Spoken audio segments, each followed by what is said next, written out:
श्री राम जय जय राम।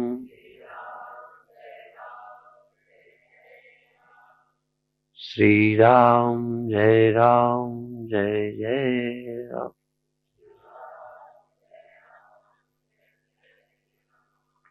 सच्चिदानंद भगवान की।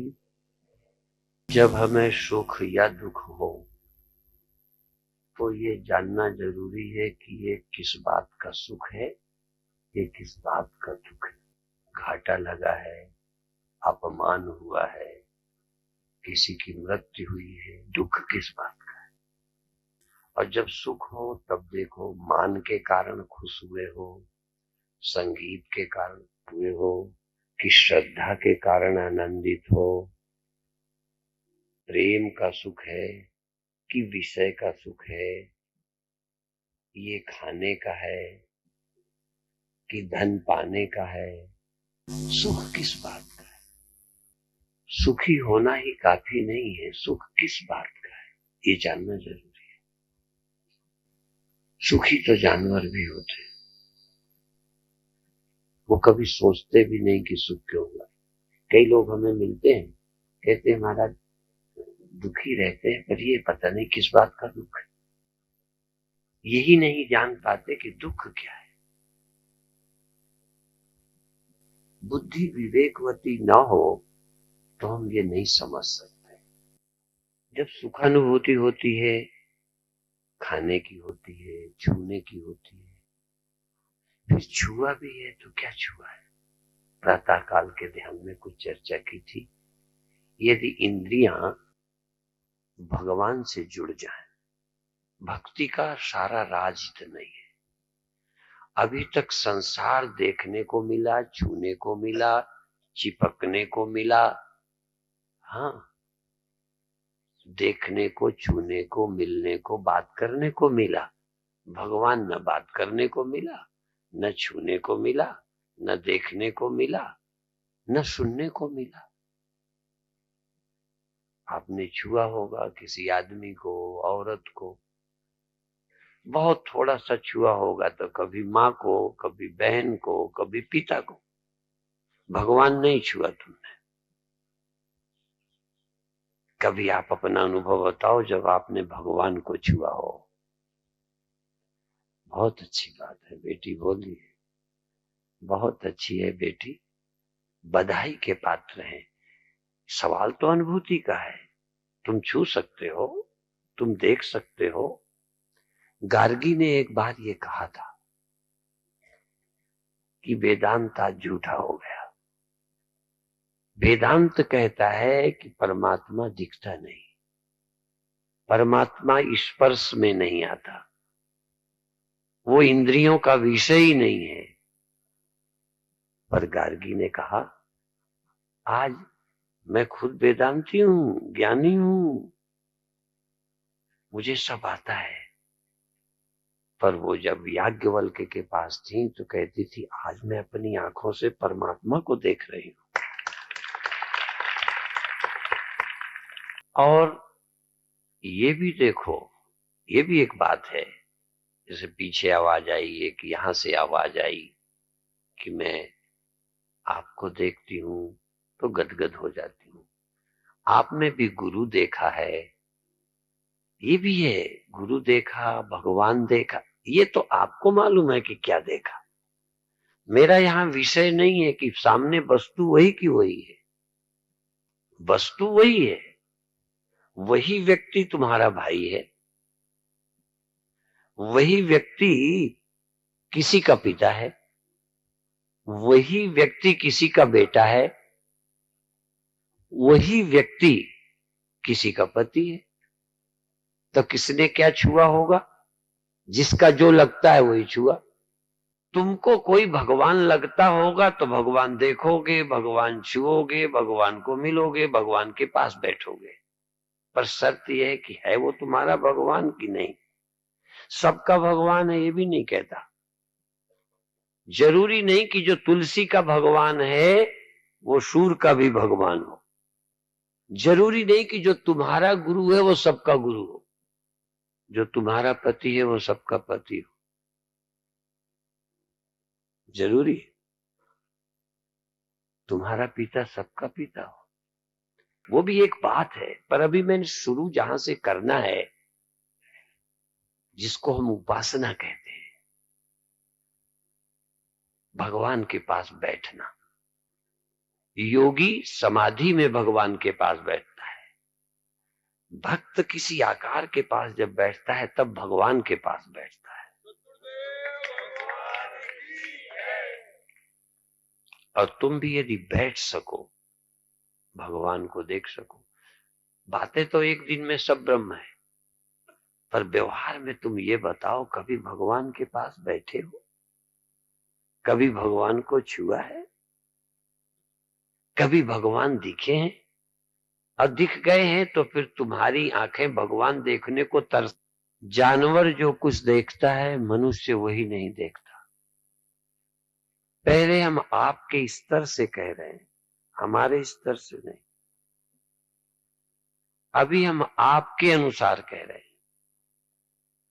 कोई जानवर बहन नहीं देखता, कोई जानवर को मां नहीं दिखती, कोई जानवर को पुत्री नहीं लगती, कोई जानवर को भाई पिता नहीं लगता। जानवरों को तो मां तो थोड़ी 2-4 दिन लगती भी होगी जब दूध पीते हैं। किसी जानवर को बाप तो मिला ही नहीं। किसी कुत्ते को नहीं मालूम कि ये मेरा बाप है। तुम्हें तो बाप चलो किसी कारण मालूम भी है, पर आप गहराई से देखो, बातें मत करो। और जिस समय जो देखा ये भी देखो कि इस समय हमने तुमको क्या देखा। मैं ये नहीं कहता कि सदा क्या देखो, तुम किस समय किसे क्या देखते हो। जो ब्रह्म देखते हैं वो भी 24 घंटे ब्रह्म नहीं देखते, क्योंकि रामायण बताती है, नारी में देखन लगे जो ब्रह्म में देखत रहे। जो ब्रह्म ही ब्रह्म देखते थे, ब्रह्म के अलावा कुछ नहीं देखते थे, काम आया तो स्त्रियां देखने लगे। थोड़ा सा गुरु ने एक काम बदल दिया तो गुरु दुश्मन दिखने लगा। केवल पद बदला, काम बदला, गुरु गुरु दिखना बंद हो गया। मन बदला, सब कुछ बदल गया। और मनुष्य ही अकेला है जो केवल इंद्रियों पर नहीं जीता, कुछ विश्वासों पर, संस्कारों पर जीता है। संस्कार जिसमें नहीं डाले जा सकते वो मनुष्य नहीं है।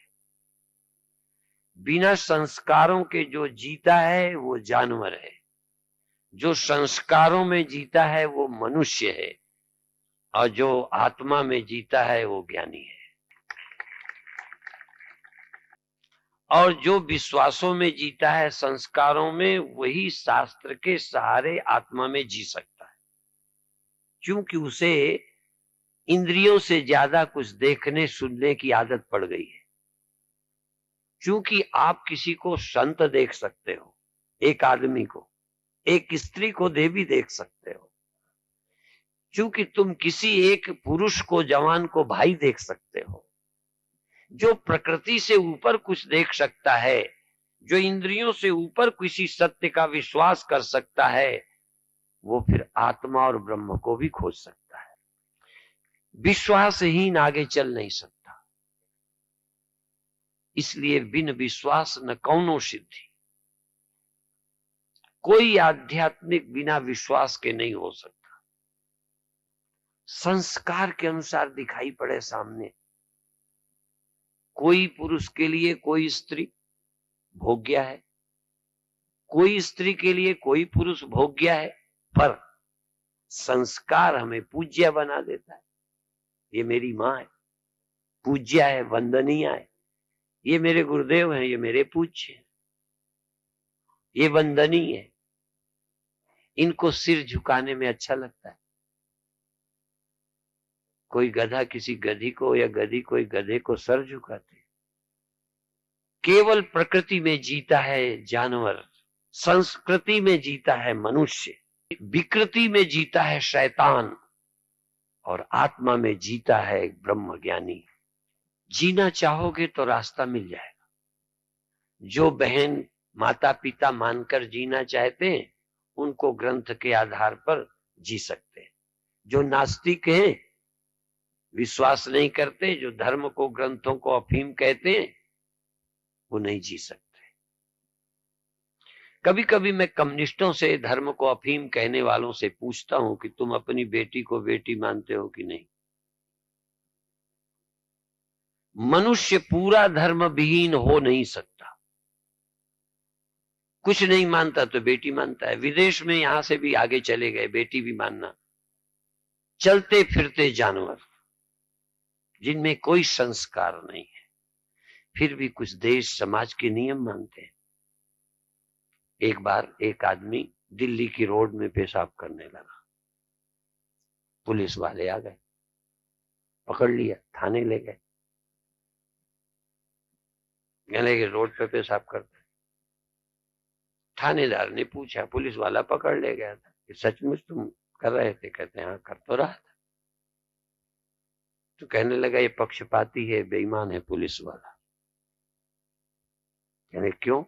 कहने लगे गधा वहीं रोड पर मूतता था, उसे नहीं पकड़ा। गधा को पता ही नहीं है, गधा कानून नहीं जानता।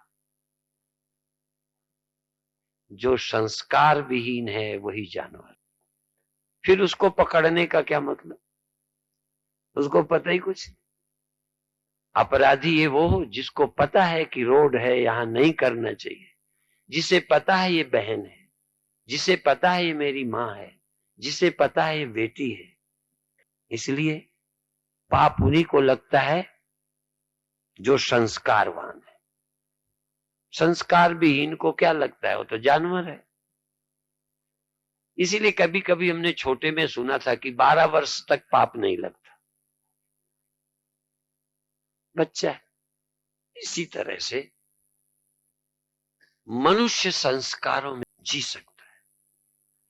और यदि ये बता दिया जाए ये भगवान है, तो फिर वो तुम्हें भगवान लगने लगेगा। फिर वहां बैठना भक्ति है, फिर उसे देखना भक्ति है, फिर उसे छूना भगवान का छूना है।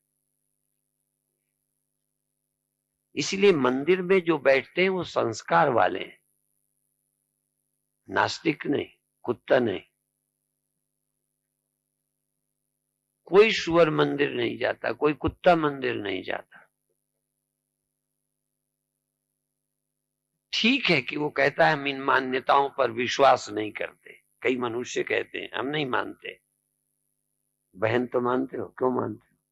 कोई ऐसा मनुष्य लाओ जो मानता ही कुछ ना हो, सिर्फ जानता ही हो, मानता ना हो। भूख जानते हैं, मानते नहीं। प्यास जानते हैं, मानते नहीं। काम वासना स्त्री में, प्रियता पुरुष में जानते हैं, ये मानते नहीं। मानते हैं बहन, मानते हैं ये खाना चाहिए, ये खाना नहीं चाहिए। जो मानते हैं वो मनुष्य हैं, मानव हैं। समझ में आ रही बात? जो मानते हैं, जिन्हें मान्यताओं पर विश्वास है, वो मानव है।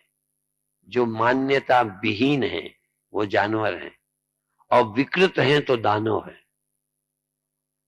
और यदि इनसे बहुत ऊपर, प्रकृति से भी और मान्यताओं से भी जो ऊपर चले गए हैं, वो परमात्मा है,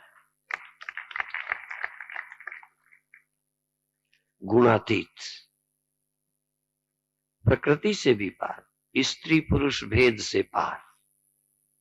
ये जो प्रकृति प्रदत्त भेद है इसके भी पार, और जो ग्रंथों ने संस्कार दिए थे उन मान्यताओं से भी पार। न मैं हिंदू, न मुसलमान, न स्त्री, न पुरुष, न पंडित, न बनिया, न पति, न पत्नी, फिर क्या हो? न स्त्री पुरुष हो, न पति पत्नी हो, न भाई बहन हो, तो फिर क्या हो? ब्रह्म है, और क्या है? पर इनके पार हो तो ब्रह्म हो। जब तक पार हो तब तक ब्रह्म हो, जब तक ब्रह्म ही है तब तक ब्रह्म हो। यदि वहां से चूक गए तो फिर कुछ होगे जरूर, फिर चाहे धर्म के बनाए हो चाहे प्रकृति के बनाए हो। इसीलिए जब ब्रह्म निष्ठा हटी, दृष्टि हटी, तो नारी में देखन लगे जो ब्रह्म ही ब्रह्म देखत रहे, जो ब्रह्म ही ब्रह्म देखत रहे। जो हमें कहते हैं तुम हिंदू मुसलमान क्यों देखते हो, हमने कहा हमारा दिमाग खराब है। और कोई मुसलमान जब तुम्हारी सेवा करेगा तब तुम्हें भी दिखने लगेगा। ये दिखने लगता है, परिस्थिति दिखा देती है। कोई मुस्लिम पड़ोस में होगा और कोई उपद्रव करेगा, तुम्हारी लड़की उठा ले जाएगा, तुम्हारा मंदिर गिरा देगा, तब समझ आएगा कि हिंदू मुसलमान ये होता है। बात समझ में आ रही? जहां खड़े हो तहां की बात करो। मैं नहीं कहता ब्रह्म ही ब्रह्म नहीं है, मैं ये भी नहीं कहता धर्म कुछ नहीं है, और मैं ये भी नहीं कहता प्रकृति कुछ नहीं है। अच्छे अच्छों को नचा देती है, जवानी अच्छे अच्छों को नचा देती है, भूख अच्छे अच्छों को बेचैन कर देती है, रोग अच्छे अच्छों को परेशान कर देता है। तुम भले लड़के हो, किसी लड़की को देख के फिसल गए, क्या करो? इतना श्रृंगार, इतनी सजावट, इतनी टीवी, कि भला नेक लड़का बेचारा लड़का नहीं रह पाया, भाई नहीं रह पाया, साधु नहीं रह पाया। प्रकृति से प्रभावित न होना भी कोई आसान बात नहीं है। तुम जवान हो, वो जवान है, प्रभावित हो जाओगे। कई लाते हैं शिकायत, स्वामी जी और सब ठीक है, मैं कम उम्र से भी काम का रोगी रहा हूं और काम से पीछा अभी भी नहीं छूटता। प्रकृति है ना वो, थोड़ा बहुत मदद करती है संस्कृति। प्रकृति पर विजय का अभियान है संस्कृति। प्रकृति को संयमित करने की क्षमता देती है संस्कृति। इसीलिए एक लाइन किसी कवि की हमने पढ़ी थी, अंधकार है वहां जहां आदित्य नहीं है, और मुर्दा है वो देश जहां साहित्य नहीं है। मनुष्य को जीवंत करता है साहित्य, इसलिए सुनो, पढ़ो, जानवर की तरह नहीं। और फिर पढ़ते भी हो तो कौन सा साहित्य जो प्रकृति को प्रोत्साहन देता है, संयमित नहीं। जवान थे ही किताब पढ़ी सेक्स की, जवान थे धर्म को अफीम कहा, अब जानवर बनने में क्या कसर है? तो पढ़ो, वेदांत बहुत बाद में पढ़ो, पहले धर्म ग्रंथ पढ़ो, पहले संस्कृति का साहित्य पढ़ो, पहले हम हिंदू हैं ये सुनो। तुम्हारी संस्कृति ये है, तुम्हारे यहां भोजन ये करना चाहिए, तुम्हारे ये रिश्ते हैं, तुम्हारे यहां अपने माता को पूज्य, पिता को पूज्य मानने का संस्कार है। श्रवण कुमार अपने कंधे में माता पिता को ले जाकर यात्रा कराता है। एक वकील दिल्ली में अपनी बूढ़ी माता को कार में रख के कुर्सी में लेके प्रवचन सुनाने लाते थे। कौन दिन होगा जब तुम मां को उसकी इच्छा के, उसके कल्याण के लिए कुछ कर सकोगे। जीवत, एक कहावत है यूपी की, जियत न देवे कौरा और मरे बनावे चौरा। चौरा माने चबूतरा, मरने पर समाधि बनाते हैं, जिंदा में पैर नहीं छूते। एकदम मरने पर पूज्य हो गई, जिंदा में गाली देते रहे, जिंदा में गुरु के पैर छूने का टाइम नहीं लिया, मरने के बाद मंदिर और मूर्ति धराते हो क्योंकि उसमें पैसा चढ़ेगा। मरने के बाद मूर्ति धराकर अपनी दुकान जमा रहे हो, गुरु पर श्रद्धा होती तो जिंदा में होती। कभी कभी तो खुद ही पिता को मारकर समाधि बनाते हैं जिससे ये न लगे इसी ने मरवाया होगा। ये राजनीति तुम्हें बदमाश बनाती है। धर्म राजनीति से बिल्कुल ऊपर की चीज है। राजनीति को तो धर्म मानना चाहिए, धर्मात्मा होना चाहिए, पर धर्मात्माओं को राजनीति के चक्कर में नहीं आना चाहिए। राजनीतिज्ञ को धर्मात्मा होना चाहिए। राम धर्मात्मा है, कृष्ण धर्मात्मा है, अशोक धर्मात्मा है। राजा को धर्मात्मा होना चाहिए, पर धर्मात्मा को राजनीति के शिकंजे में नहीं आना चाहिए। नास्तिक को धर्मात्मा बनना चाहिए, पर धर्मात्मा को नास्तिक, इसलिए वो कहते हैं धर्म अफीम है, हम कहेंगे ये अफीम, नास्तिक अफीम बेच रहे हैं। नास्तिकों से सावधान। नास्तिक लोग भी बिगाड़ेगा, कहेगा लोग की बात हम करते हैं, धर्मात्मा तुम्हें बेवकूफ बनाते हैं उसकी भाषा में, पर नास्तिक तुम्हारा लोक भी बिगाड़ेगा, बहन भाई के रिश्ते भी बिगाड़ेगा, देश भी बिगाड़ेगा, और परलोक तो तुम्हारा बिगाड़ेगा ही बिगाड़ेगा। नास्तिक तुम्हें कहीं नहीं पहुंचाएगा, सिर्फ खड्डे में गिराएगा, पतन में गिराएगा। इसलिए हम राजनीति को धर्म विहीन नहीं देखना चाहते। धर्मात्माओं को राजनीति पे अंकुश तो लगाना चाहिए, पर राजनीतिज्ञों को धर्म पर अंकुश नहीं लगाना चाहिए। राजा कभी गलती करे तो उसके लिए दंड के लिए कानून बनाने शुरू हुए। पहले मिनिस्टरों पर कोई नहीं, अब कुछ कानून बने हैं, क्योंकि इनसे गलती होगी स्वार्थवश, कई अन्य कारणों से, पर धर्माचार्य दंडित नहीं होता।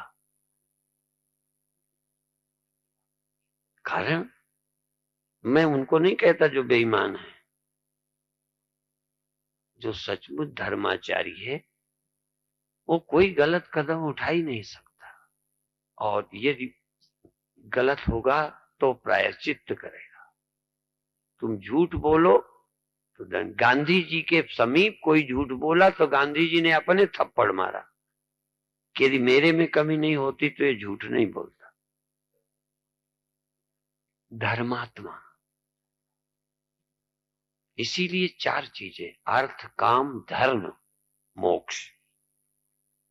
धर्मात्मा होना भी पुरुषार्थ है, इसलिए पर्चों में लोग छापते हैं यज्ञ में भाग लेकर धर्म लाभ प्राप्त करो, दान देके धर्म लाभ प्राप्त करो, सेवा करके धर्म लाभ प्राप्त करो। धर्मात्मा होना अपने आप में बड़ी ऊंची बात है, पर परमात्मा होना और ऊंची बात है। अब धर्मात्मा हो तो परमात्मा हो सकते हो, नहीं तो फिर भगवान तो नहीं होगे, शैतान हो जाओगे। धर्म विहीन आदमी शैतान तो हो सकता है, भगवान नहीं हो सकता।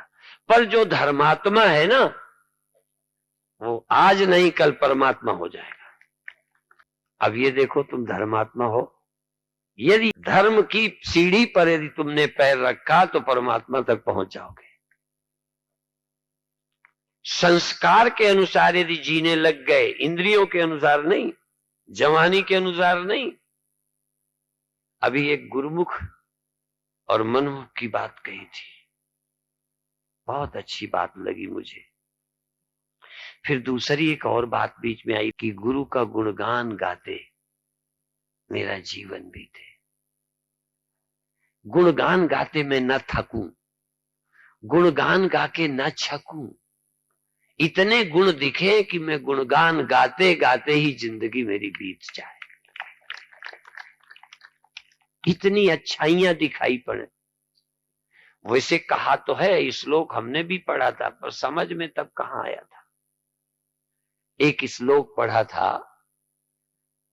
कि पृथ्वी की साही करूं और कागज करूं बनराय, केले के पत्ते, पेड़ के पत्ते सबको, या पहाड़ की स्याही करूं और धरती का कागज करूं, और सागर को, हाँ, जंगल की डालियों की कलमें बनाऊं, एक दो कलम नहीं, इतनी जमीन पे लिखूं, और पर्वत की स्याही करूं, और नदियों के पानी में घोल पर दिन भर लिखूं तो भी गुण लिखा न जाए। पर ये गप है, मैं जानबूझ के बोलता हूं, पर नहीं, भाव भी हो तब तो फिर सच है। हाँ, भाव की तो बात ही है, यदि इतना भाव है। लेकिन कई बार श्लोक याद है, दोहा याद है, गप्प मार दी, कोई एको गुण जिस पे नजर नहीं आता वो भी सभा में यही बोलता है। सत्य, ईमानदारी से देखो, औरतों के गुणगान गाते हैं लोग, कमर के गुणगान, छाती के गुणगान, होठों के गुणगान गाते हैं, कपड़ों के गुणगान, वो गा के जी नहीं सकता, पर भगवान के गुरु के गुणगान गाए हैं क्या? गुण गोविंद गायो नहीं, जन्म अकारथ की। गोविंद के गुणगान नहीं गाए, उसमें कुछ दिखाई नहीं पड़ा, गोविंद में कोई गुण ही नजर नहीं आया। गुरुओं को आया था तो उन्होंने गाया, अपन को तो गोविंद में कुछ अच्छा ही नजर ही नहीं आती। अपने दिल से पूछो कि किसका गुणगान गाते हो। कभी कभी जब प्रवचन सुनते हो थोड़ा थोड़ा मैं अच्छा लगता हूं, वो भी किसी किसी को। कई लोगों का दिल करता है हम क्या कर डालें, चरणों में लिपट जाएं। हर जगह एक ही बात है, पर जैसा भाव कथा सुनते में। एक देखो, बहुत मजेदार बात है, जैसा मन मुर्दा जलाते में होता है, जैसा मन किसी बीमार को अस्पताल में देख के होता है, जैसा मन काम के अंत में होता है, जैसा मन कथा सुनते में होता है, ऐसा मन सदा रहे तो तुम्हें कोई नरक नहीं ले जा सकता।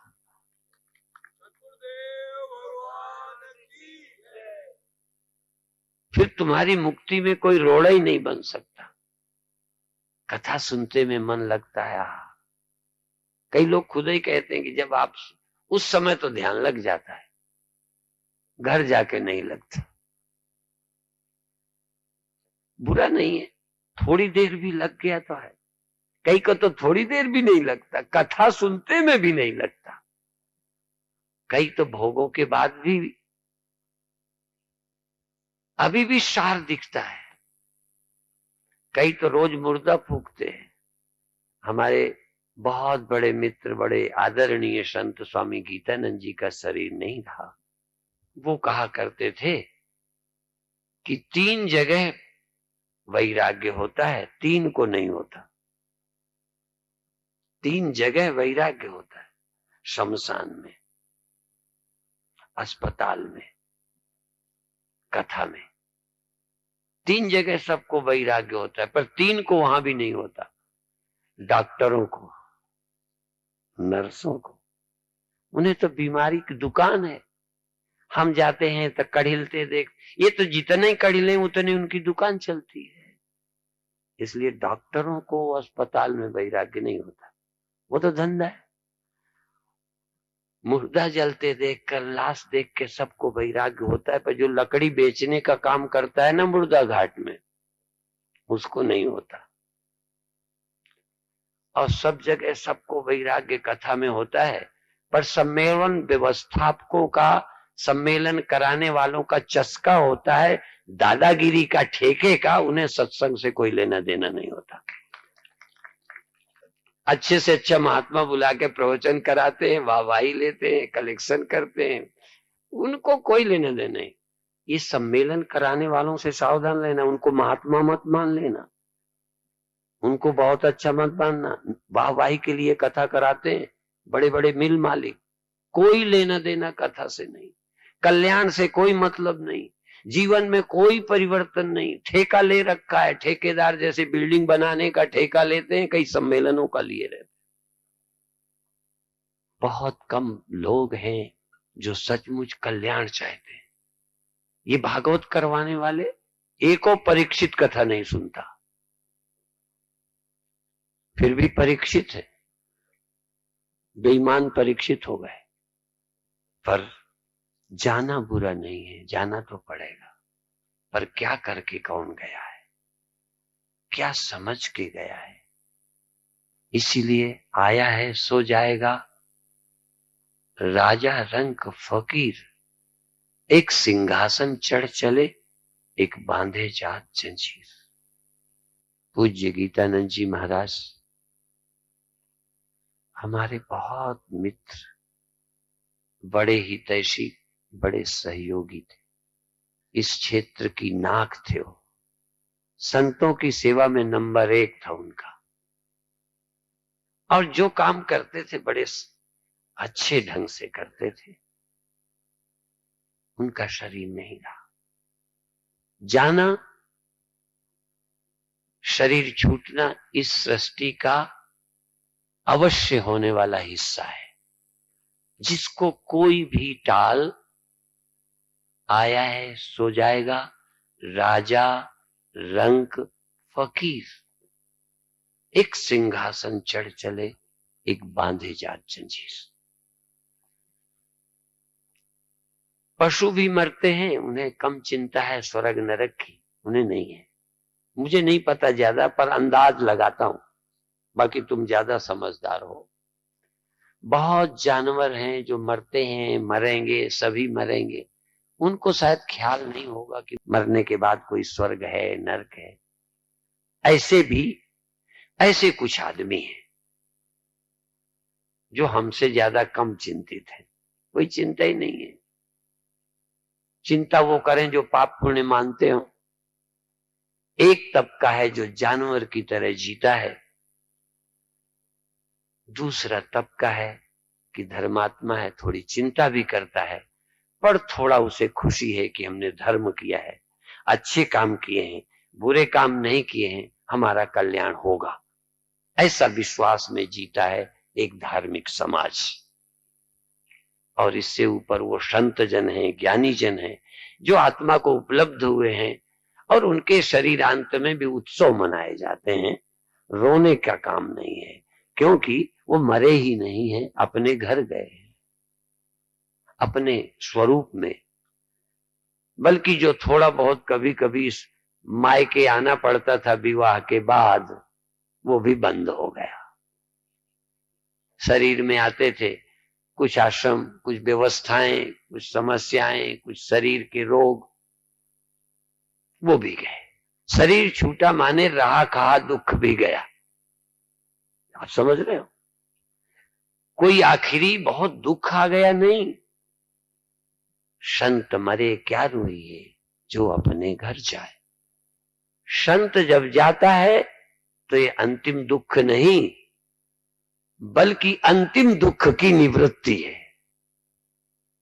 शरीर का अंत, संत के शरीर का अंत, आखिरी दुख, जो थोड़ा बहुत बचा था वो भी गया। इसलिए संत के शरीर छोड़ने का उत्सव मनाया जाता है, निर्वाण महोत्सव। आप भी या तो फिर ज्ञानी होकर, मुक्त होकर निर्वाण प्राप्त करो, या धर्मात्मा होकर अगला जन्म सुधारो। जानवर की तरह मत मरना। इसीलिए जानवर को हम कहते हैं मर गया, मनुष्यों को कहते हैं स्वर्गवास हो गया, देहांत हो गया, नहीं कहते मर गया। तुम मरना मत, या तो स्वर्ग जाना, अगला जन्म सुधारना, मरना नहीं। धर्मात्मा मरते नहीं है, जन्म सुधारते हैं। और ज्ञानी लोग तो जन्म भी नहीं सुधारते, जन्म ही बिगाड़ देते हैं। जन्म होने की परंपरा ही खत्म कर देते हैं। क्या जन्मना, यहां रखा क्या है बार बार आके। जो अभी नहीं समझे हो, जो अभी दुनिया में सार समझते हो, वो स्वर्ग जावे, फिर यहाँ जन्म में आवे। इस बार रद्दी है, अगले वाला और अच्छा सुधार के आवे। इस बार पति पत्नी अच्छे नहीं है, अगले बार अच्छा जोड़ा लेके आवे।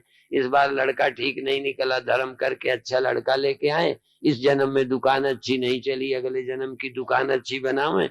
ये सोचें धर्मात्मा। मुमुक्षु को ये सोचने, जन्म क्या सुधारना, जन्म ही नहीं लेना, सुधार उधार की क्या बात।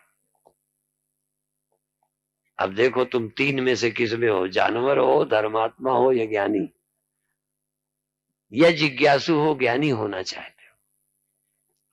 तो अपने को तो जानवर चाहिए नहीं, हाँ, जानवरों से अपना रिश्ता नहीं है और जानवरों का हमसे भी नहीं है। कोई हमारा ही नहीं, इसके एक तरफा यूं, कोई हमारी तरफ से तलाक नहीं है। जानवरों ना हमें पसंद है, ना जानवरों को हम पसंद हैं, क्योंकि बिना मतलब समस्या में डालेंगे। समझ गए ना? इसलिए ज्यादा भीड़ नहीं होती। हमारे पास धर्मात्मा भी कोई ठीक है तो आते हैं, नहीं तो जो केवल साधु से परहेज करने वाले भी धर्मात्मा है। मंदिर जाते हैं, सत्संग में रुचि नहीं। कई माताएं अपने पतियों की बात बताती हैं कि वैसे बहुत अच्छे हैं, वो अच्छे इंसान हैं, पर मंदिर तो जाते हैं, संतों के पास नहीं आते, सिर्फ संतों से परहेज है। और कई अखबारों में खबरें भी छपती ही रहती हैं। तो एक वो तबका है जो हमसे संबंध नहीं रखता। हम तो चाहते हैं वो आ जाएं, शायद इंसान बन जाए। हम जानवरों को भी चाहते हैं। तुम्हारे साथ एक आध चिपका कुत्ता भी आ जाए ना, आ जाते हैं पालतू। भले हमसे मतलब नहीं था, तुमसे तो था, इसलिए आ गया। कई पति के साथ पत्नी चिपकी आती हैं, कई पत्नियों के साथ पति चिपके चले आते हैं, कई माँ बाप के साथ बेटे आ जाते हैं। चलो एक आध कुत्ता आया, कोई बात नहीं। जो खुद नहीं आए, चिपके आए हैं, वो उनका आने का इरादा कहाँ था? उनको हम कुत्ता ही समझते हैं, पालतू चले आए। तुमसे प्रेम था इसलिए चले आए, बाप से प्रेम था इसलिए बेटा चला आया। पालतू ही तो है ना। हाँ, तो कई बार पालतू आ जाते, पर आ जाएंगे तो कभी कभी शब्द असर कर जाता है, फिर वो खुद आने लगते हैं। एक पत्नी आया करती थी, पति नहीं आते थे। मेरे गुरु भाई थे, उनका नाम ब्रह्मानंद था, पहले द्वारका प्रसाद भार्गव, और पुराने जमाने के बीए में थे, रेल में अधिकारी अफसर रहे थे, और 50-50 पान और क्लब। कोई एक बार उनसे कहा, आप गए हो, आप क्या क्या कहने, ये पहले मेरे से पूछो क्या मैंने नहीं किया, सब कुछ। पत्नी सत्संग में आती थी, वो नहीं आते थे, तो ड्राइवर छोड़ के आता था, खुद भी नहीं। पर इतनी प्रेम के कारण, पत्नी के कारण इतना हो गया, ड्राइवर बीमार था तो पति को छोड़ने जाना पड़ा, तो चले गए चिपके। और गुरुदेव का प्रवचन कानपुर में सुना, अब पहले ही दिन अच्छा शब्द कोई असर कर गया तो रोज जाने लगे। अंत में पत्नी ज्ञानी नहीं हुई, वो ज्ञानी होके सन्यासी हो गए।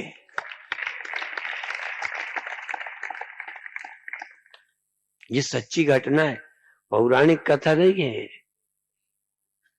मेरे गुरु भाई की कथा है और मेरे गुरु के साथ जुड़ी कथा है। अच्छा है, कोई चिपके हुए पियक्कड़ आ जाएंगे, चिपके हुए जुआरी आ जाएंगे, चिपके हुए संसारी आ जाएंगे, हो सकता है कोई शब्द असर कर जाए तो तुमसे भी आगे निकल जाए, आगे जा सकते हैं। पर एक ही बात है, कुशल से सावधान रहो। कई बार बने बनाए दिमाग को कूड़ा फैलाने वाले लोग मिल जाते हैं, तो आप धर्मात्मा बनो। अब हम थोड़ा अपने उपनिषद पर आ जाएं। उपनिषद क्या, आत्मबोध, आचार्य शंकर की परम पवित्र पुस्तक।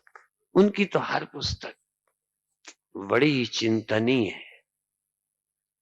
इस धरती के महान चिंतक, महान तार्किक, महान सूक्ष्म बुद्धि वाले, सिर्फ अंधविश्वास थोपे नहीं कि कह दिया, इतने तर्क दलीलों के साथ बात रखी है कि बड़े बड़े दिग्गजों को मानने को मजबूर होना पड़ता है। इस ढंग से लिखा है और कहा है, अन्यत्वात् देह अन्यत्वात् न मे जन्म। पहला शब्द, देह अन्यत्वात्, देह के अन्य होने से इसलिए न मे जन्म, इसलिए मेरा जन्म नहीं है। मैं देह के अलावा कुछ हूं, मैं देह नहीं हूं, इसलिए मेरा जन्म नहीं है। ऐसे नहीं कि मैं नहीं जन्मा, ऐसे नहीं बोलते। देह अन्यत्वात्, देह से अन्य होने के कारण मेरा जन्म नहीं है और मैं बूढ़ा भी नहीं होता और न क्षय, क्षीण भी मैं नहीं होता, कमजोर भी मैं नहीं होता, न लय न मृत्यु मेरी होती, क्योंकि मैं शरीर नहीं हूं, मैं शरीर के अलावा हूं। इसलिए ये धर्म मेरा स्वभाव ये नहीं है। शब्दादि विषय संगो, शब्द आदि विषयों से भी संग मेरा नहीं है। हाँ, ये समझना कितना कठिन है। कान, शब्द से मेरा कोई संबंध नहीं, रूप से मेरा कोई संबंध नहीं, रस से गंध से मेरा कोई संबंध नहीं। क्यों नहीं? असल में अपंचीकृत पंचभूतों का सूक्ष्म शरीर है। सूक्ष्म शरीर में मन, बुद्धि, इंद्रियां, कर्मेंद्रियां और प्राण है। क्योंकि ये इंद्रियां अविद्या से सूक्ष्म महाभूत और स्थूल महाभूत, और स्थूल और सूक्ष्म सब अविद्या से, माया से पैदा हुए हैं।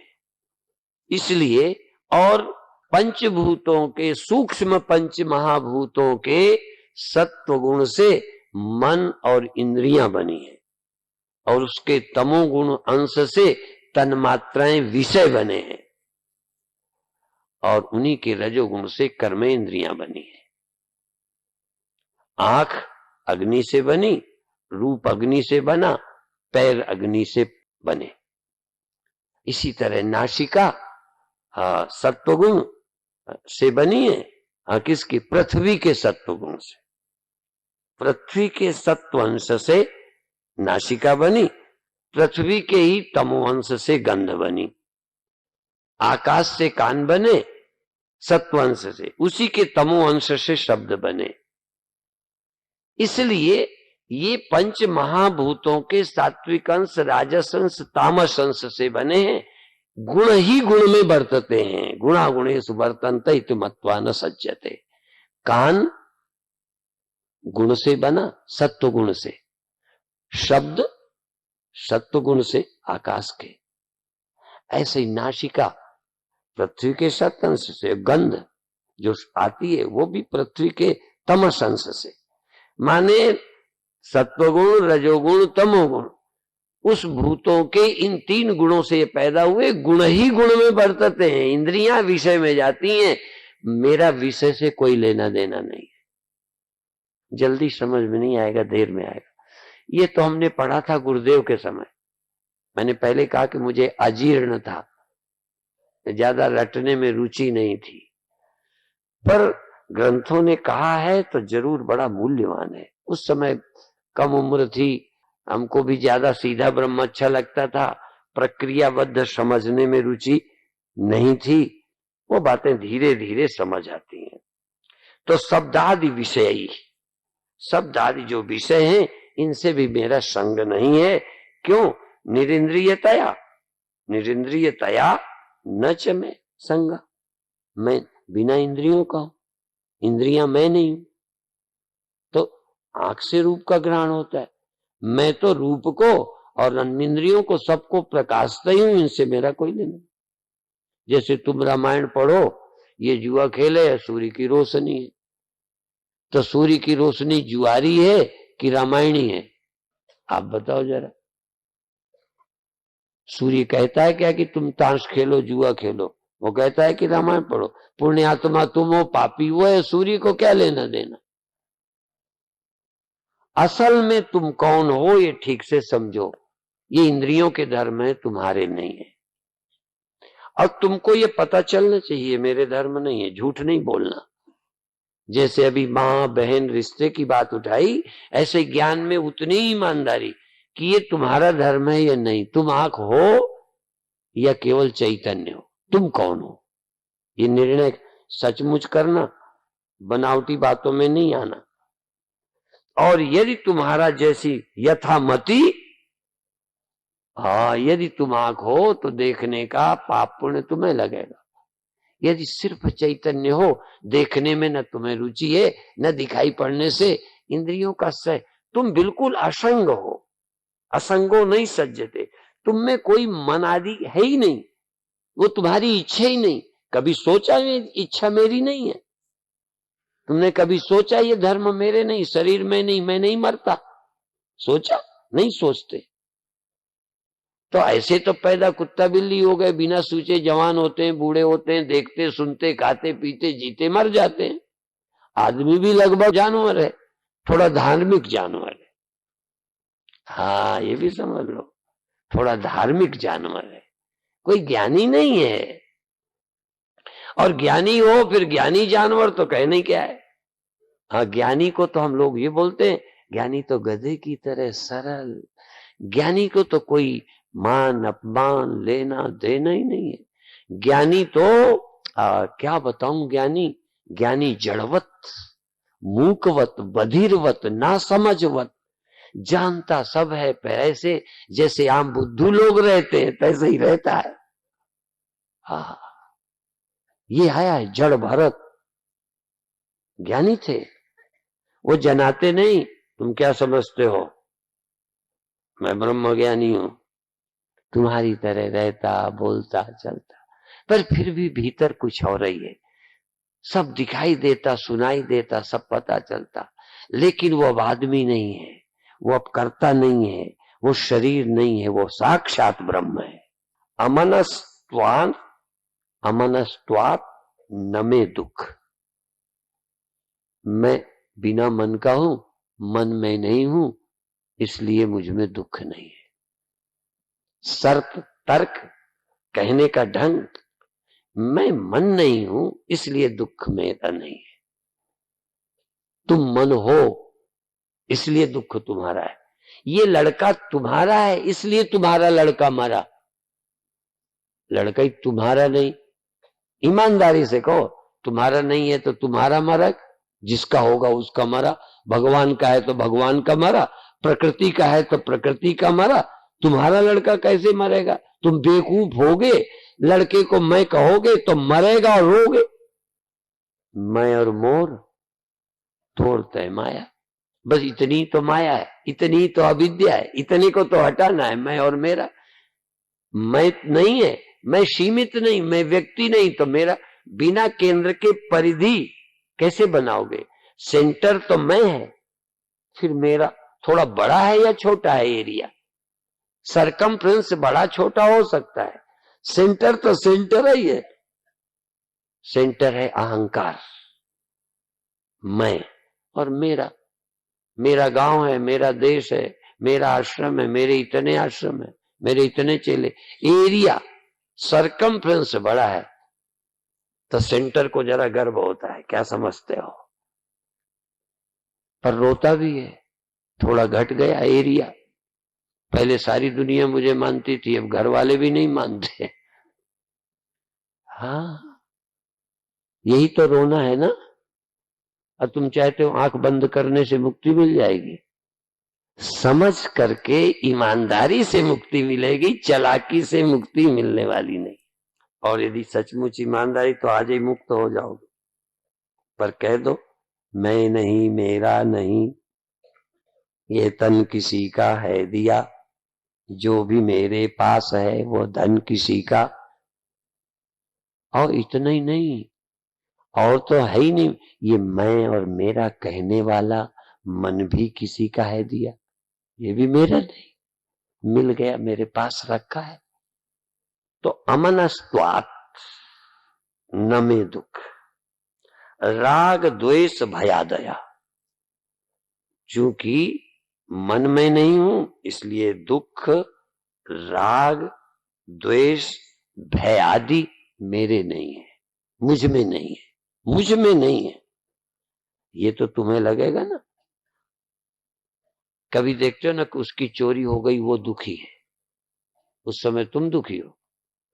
वो तो फिर वही गड़बड़ होगा कि गधा मारे कुम्हार का, धोबिन सत्ती हो। जिसका लड़का मरा वो रोता है, तुम तो थोड़ा नाटक करने जाते हो। नहीं रो तो अच्छा नहीं लगेगा। पहले से पता है, कहते थे भी कि हम नहीं जाएंगे तो अच्छा नहीं लगेगा, इसलिए जाना तो, बाकी जरूरत नहीं है तो जाना तो पड़ेगा। कई लोगों ने मुझे कहा कि स्वामी गीतानंद जी के यहां हो आओ। मैंने कहा तुम कहोगे तब मैं जाऊंगा।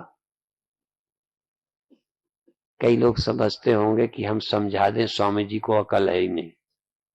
मित्र मेरे थे, प्यार मुझे था, तुम्हारा तो रिश्ता ही कुछ नहीं है, मुझे तो जाना ही जाना है।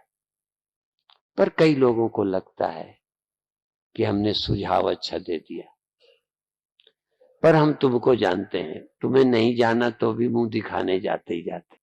अच्छा नहीं लगता, जाना चाहिए। अब मुंह नहीं लटकाओ तो भी अच्छा नहीं लगता, दुखी नहीं हो पर मुंह लटकाना ही पड़ेगा।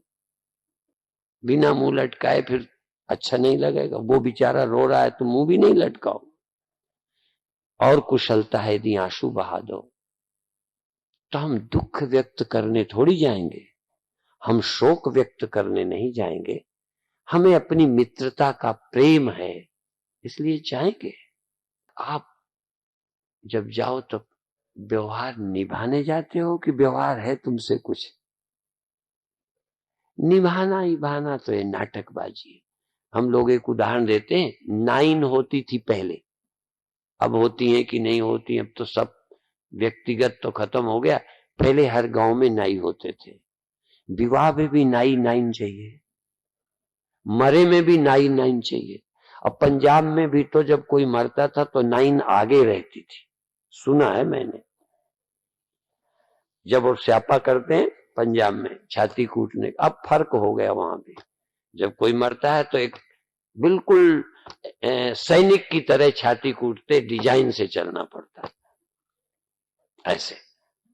और वो ट्रेनिंग, वो कमांडर है ना, नाइन होती है, वो कूट कूट के बताती है वैसे कूटो।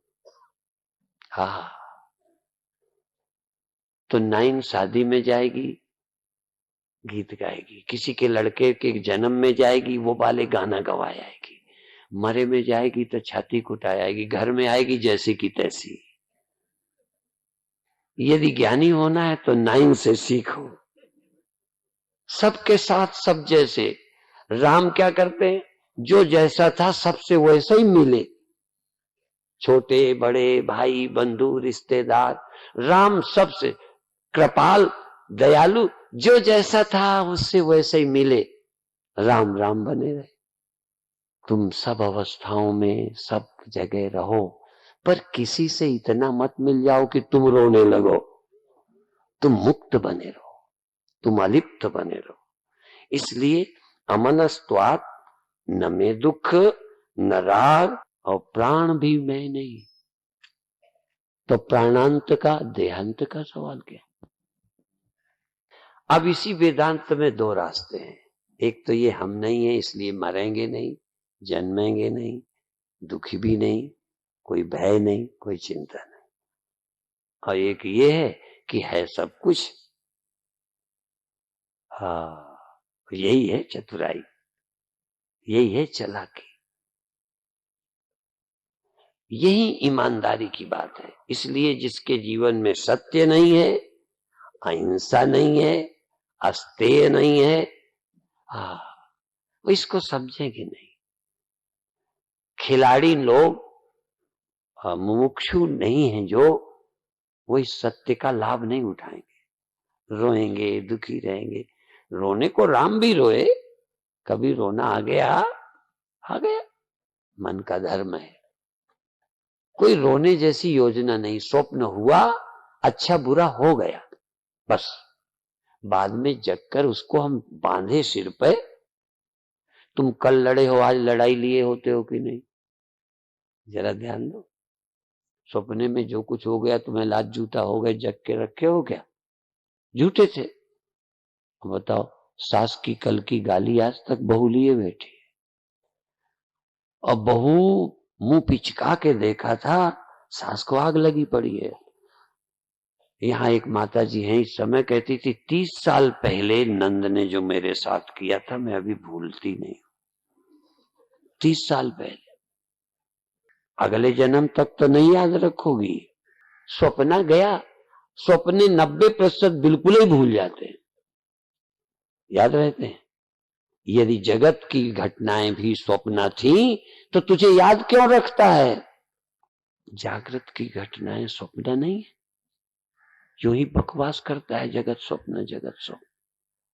स्वप्न है तो कल का स्वप्ने 99% यदि उसी समय याद करो तो करो, नहीं गए, कितना अच्छा देखा था याद ही नहीं रहता। तुम्हें तो अगले बीते जन्मों तक की याद किए बैठे हो, तुम जगत को स्वप्न कह रहे हो, झूठी बात है। एक बार एक हमारा चेला था, तो सभा में कोई ने बोला, कहने लगे बात ये सच कहता है पर बिल्कुल झूठ है। जगत स्वप्न है ये बात बिल्कुल सच है, पर ये झूठ बोल रहा है, इसका निजी अनुभव नहीं है। नहीं समझ में आया? मन में नहीं हूं, तन में नहीं हूं, ये बात सच है ना, तो मुक्त हो गए। जो बोले हाँ, बोलो तो बोलने की कीमत। अप्राणो, मैं अप्राण, प्राण मैं नहीं हूं। यह मना, मैं मन नहीं हूं। शुभ्र, मैं बिल्कुल शुद्ध साफ निर्लेप हूं। इत्यादि श्रुत शासनात्, शंकराचार्य ने ये कहने के साथ ये कहा, अप्राणो ह्यमनः शुभ्र इति इत्यादि श्रुति शासनात्, ये श्रुति ने कहा है। ईशावास्योपनिषद में ये मंत्र है, अस्नाविरम शुद्धम अपाप विद्धम। माने ये कोई न कहे कि शंकराचार्य अपने दिमागी बात कर रहे हैं। शंकराचार्य कहीं भी श्रुति भगवती को इंकार नहीं करते। इतने दिमागदार व्यक्ति चाहते तो बिना मंत्रों के अपनी दलीलों से बुद्ध की तरह सब कहते। बुद्ध श्रुति शास्त्र को इंकार करके जो कुछ कहते हैं, शंकराचार्य श्रुति शास्त्र को स्वीकार करके वही कह देते हैं। बुद्धिमानी ये नहीं है कि हम शास्त्र को गाली देकर कुछ कहें, ये भी एक तरीका है कि शास्त्र को सम्मान देकर वही कहें जो सच है। तो शंकराचार्य कहते हैं इत्यादि श्रुति शासनात्, श्रुति ने आदेश दिया है, श्रुति ने कहा है कि आत्मा अप्राण है, अमन है, शुभ्र है, अलेप है, अस्नाविर है, आत्मा का लक्षण। फिर ये भी कहते हैं ए तस्मात् जायते प्राणो, अविद्या से, उसी आत्मा ब्रह्म में अविद्या से प्राण पैदा हुआ है। जो छिपा था, अप्रकट था, अविद्यात्मक था, जो अविद्या के नष्ट होने पर सब नष्ट हो जाएंगे।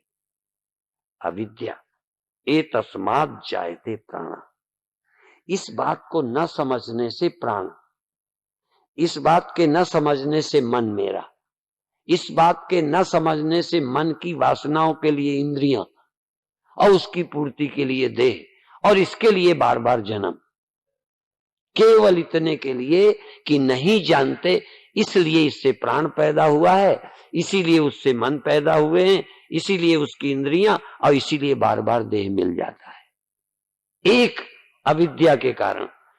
इसलिए यदि ये अविद्या आप निवृत्त कर दें तो बार बार प्राण का संयोग, मन का मेरा बनाना, देह में बन जाना, ये सब झूठा हो जाएगा, तुम मुक्त हो जाओगे।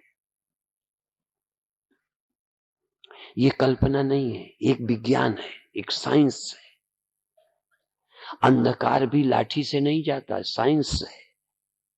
और नहीं बड़े दमदार हो, तुम गाली दे के अंधेरे को हटा दो, मैं तुम्हारा चेला बनूंगा। डंडे से मार के कहा तक तू बेईमान झूठा कैसे यहां टिका है, हटा दो। अंधकार के हटाने का भी विज्ञान है, वो प्रकाश से ही जाएगा, साइंटिफिक बात है। इसीलिए अविद्या से जगत सब बना है, अविद्यात्मक है। ये ब्रह्म विद्या से अविद्या की निवृत्ति होगी, सारे बंधन समाप्त हो जाएंगे। इसलिए एतस्मात् जायते प्राणो मनः सर्वेन्द्रियाणि च। प्राण, मन और सब इंद्रियां किससे पैदा हुई? इसी अविद्या से, इस आत्मा के अस्तित्व में अज्ञान से। जैसे मिट्टी के अस्तित्व में बीज से वृक्ष हुआ है, निर्बीज मिट्टी से वृक्ष, इसलिए खेत तैयार हो फसल हो जाती है ना, बोने तो नहीं जाते।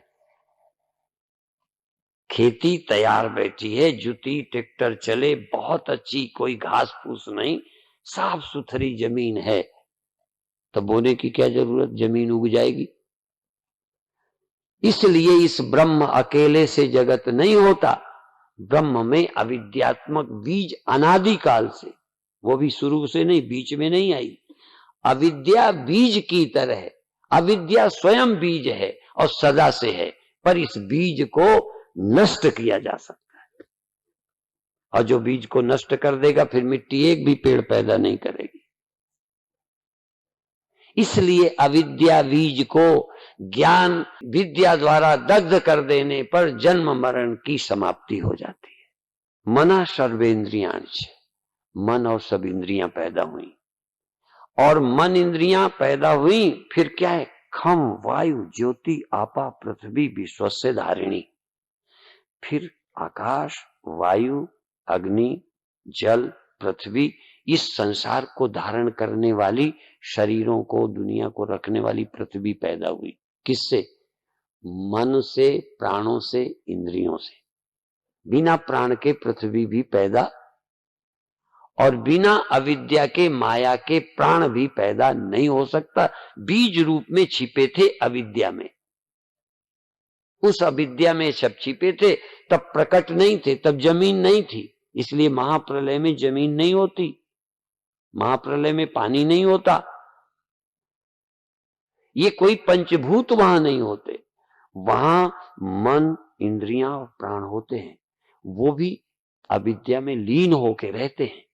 फिर वो अविद्या से ये निकलते हैं, फिर उससे पृथ्वी पंचभूत निकलते हैं, फिर पंचभूतों का विभाजन होकर शरीर बनते हैं, वही जल, अग्नि, कितने कितने बंटवारे से ऐसे बनते हैं।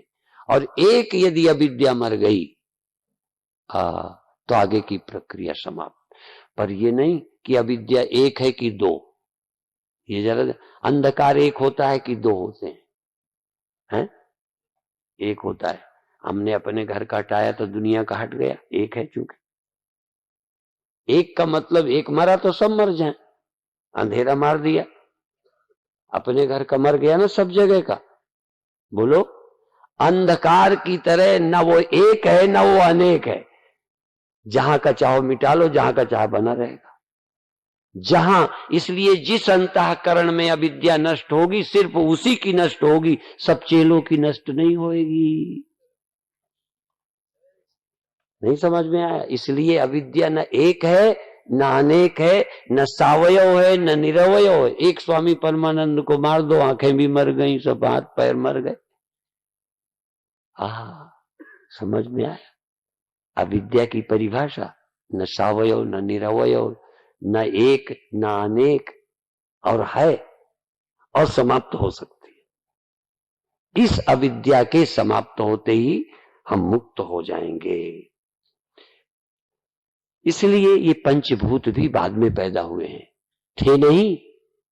इसके पहले इंद्रियां थी, इसके पहले मन था, इसके पहले प्राण था, वो अपंचीकृत था, ये पंचीकृत है। इससे बाद में दुनिया बनी है। इस पृथ्वी के पहले भी ये सूक्ष्म थे, इस सूक्ष्म के पहले कारण था, और कारण ही माया और अविद्या है। और वो कारण क्या है? ब्रह्म का स्पष्ट पता न होना। बस ब्रह्म का पता न होना ही कारण है, और वो शुरू से तुम्हें पता नहीं था। यदि एक बार पता चल जाए तो बेड़ा, फिर वो कैसा है? निर्गुणों। अब ब्रह्म की बात है, निर्गुणो निष्क्रियो नित्यो निर्विकल्पो निरंजना निर्विकारो निराकारो नित्य मुक्तोष्मि निर्मला। मैं क्या हूं? निर्गुण निष्क्रियो। मैं निष्क्रिय हूं, क्रियाएं नहीं है ये नहीं, क्योंकि ये तो बन चुकी ना। अब इनको हम नष्ट नहीं कर रहे, हम पेड़ नष्ट नहीं करके बीज बनना बंद कर रहे हैं। इसलिए ये क्रियाएं होंगी, ये बुढ़ापा होगा, ये भूख होगी, तुम इसको नष्ट मत करना। जिसके न जानने से ये मन और इंद्रियां और देह बनते रहे, उस कारण पर हमारा आक्रमण है। दो तरह के जीव होते हैं। कुत्ते को कभी आप पत्थर फेंक कर देखना, कुत्ते को। शेर को तो तुम फेंकोगे क्या? कुत्ते के आगे एक पत्थर फेंकना, और जब पत्थर वो लुढ़कता वहां जाएगा तो कुत्ता दौड़कर वहां जाएगा। कुत्ता भागने वाले के पीछे दौड़ता है। स्कूटर के पीछे देखा ना, कार के पीछे भागता है, भागने वाली चीज के पीछे कुत्ता भागता है। तो जब पत्थर फेंका तो जिधर को लुढ़कता जा रहा है उधर की तरफ कुत्ता जाएगा। और पालतू कुत्तों को जो खिलाते हैं ना, वो फेंकते हैं, ये उसकी आदत का ही है। वो तो वैसे ही जाता था फेंकी चीज की तरफ। तो लोग आजकल वो कोई गोला फेंक देंगे, वो कुत्ता लाएगा फिर ले आता है, फिर फेंकेंगे, वो कुत्ता उसी की तरफ दौड़ता है, फेंकने वाले की तरफ नहीं दौड़ता, चीज की तरफ दौड़ता है। इसी तरह कुत्ते की नेचर के लोग, जो दिखता है दुख उधर दौड़ते हैं, जहां से आता है दुख उधर नहीं दौड़ रहे। और शेर क्या करता है? आप कुछ मारो, गोली उसको लग जाएगी तब भी तुम्हारे ऊपर दौड़ के पहुंचेगा। वो मारने वाले की तरफ जाता है, और कुत्ता मारी वो जो चीजें हैं उनकी तरफ भागता है। अज्ञानी दुखों के कार्य को निवृत्त करता रहता है, ज्ञानी दुख की जड़ को काटता है। इसलिए मेरे गुरुदेव का नाम था जड़ उखाड़। बहुत नाम थे। मेरे गुरुदेव का पहले एक नाम था निजानंद, फिर एक नाम पड़ा अखंड आनंद। जैसे जैसे समाज में मिलते गए नाम बदलते गए। जैसे गुण के आधार पर किसी का कल्लू नाम पड़ जाता है, काले का कल्लू नाम पड़ जाता है। किसी को घसीटा जन्म के समय तो घसीटा नाम डाल दिया, ऐसे ही नाम डाल देते हैं। तो हमारे गुरुदेव अज्ञान की जगत की जड़ उखाड़ते थे, इसलिए उनका नाम एक गुण के आधार पर जड़ उखाड़ भी पड़ गया। तो आत्मा निर्गुण है, जरा ध्यान देना। निष्क्रिय है, गुण है, शरीर है, मन है, फिर भी तुम मन नहीं हो। यही तो जानो, तभी तो आगे ये आगे की बात साफ होगी। जड़ पहले काटो, पेड़ सूखता रहेगा बाद में। और भी हम लोग क्या कहते हैं, ये कई घासें, एक पोला है जो खेतों में होता है, और ये गाजर घास, ये कच्ची उखाड़ दो, 10-5 साल उखाड़ो तो गड़बड़, नहीं तो इतने बीज हो जाते हैं कि उखाड़ भी दोगे तो बीज के बाद क्या होगा। ऐसे ही वो भी एक लहसुन की तरह खेत में उगता है। हम बचपन में पाटी पोतने के लिए उसका इस्तेमाल करते थे, इतना होता है खेत ही खत्म कर देता है। अच्छा खैर, तो वो जब खूब दाने पक जाएं तब उखाड़ो, जब वो पक जाएं दाने फिर उखाड़ो। कच्चा उखाड़ो जिससे दाने और कुछ पुराने हो, दोबारा उगेगा फिर उखाड़ो, कोई बचा बचाया बीज होगा फिर उखाड़ो, बीज न बनने पाए उखाड़ो। जब नए बीज बना लेगा तो क्या करोगे। इसलिए ये शरीर मत मारो, मन को मत मारो, पहले तुम कौन हो ये ठीक जानो। अज्ञान चला जाएगा तो बार बार मन से जो तादाद में और देह से करते हो ये टूटेगा, और तुम्हें शरीर की जरूरत नहीं मालूम पड़ेगी। अभी तो खाने की पड़ेगी, पर जन्म की जरूरत नहीं रहेगी। जन्म की जरूरत निवृत्त होगी कि खाने की अभी हो जाएगी। अभी तो गुरु जी की खाने की जो आवश्यकता नहीं गई, तुम्हारी क्या जाएगी, तुम्हारे गुरु की नहीं गई। तुम्हारे गुरु की तो चली गई होगी, तुम्हारे गुरु स्पेशल हैं, तुम्हारे गुरु की फिर जवानी बुढ़ापा नहीं आएंगे। केवल अज्ञान निवृत्त हुआ है, कारण सूक्ष्म और स्थूल गुरु के भी बाकी हैं, वो खत्म हो जाएंगे उसे, क्योंकि अब शरीर की जरूरत नहीं है, शरीर है। एक नया कुत्ता नहीं पालना, पर जो पाल लिया है उसको तो रोटी देंगे कि उसको भूखों मारोगे। इसलिए मेरा ही पाला कुत्ता है अज्ञान के समय का, अब ज्ञान हो गया तो क्या करूं, इसको रोटी ना दूं, कपड़ा ना दूं। ज्ञान के बाद भी शरीर की जरूरतें पूरी होंगी, पर वो मेरा स्वभाव नहीं है, मैं तो आत्मा हूं, इसलिए इसके बाद